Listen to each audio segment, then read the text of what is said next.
अरे यूसुफ, यूसुफ, जल्दी ऊपर आओ। क्या हुआ, क्यों चीख रहे? यहाँ आओ, मैं बताता हूँ मैं क्यों चीख रहा हूँ। इधर आओ जल्दी, जल्दी आओ मेरे साथ।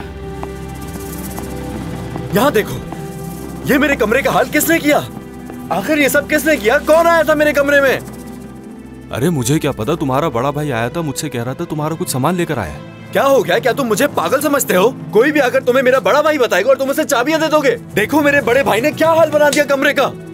भाई मुझे क्या पता, उसने कहा वो तुम्हारा बड़ा भाई है, मैंने चाबियां दे दी। और चोरी के लिए आपके पास है ही क्या? मेरे पास क्या है क्या नहीं, तुम्हें इससे क्या? तुम अपने काम से काम रखो।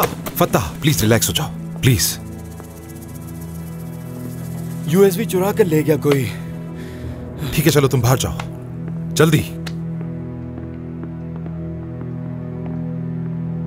उस यूएसबी के बगैर हम कुछ नहीं कर सकते। आन रिश्तों की पहचान।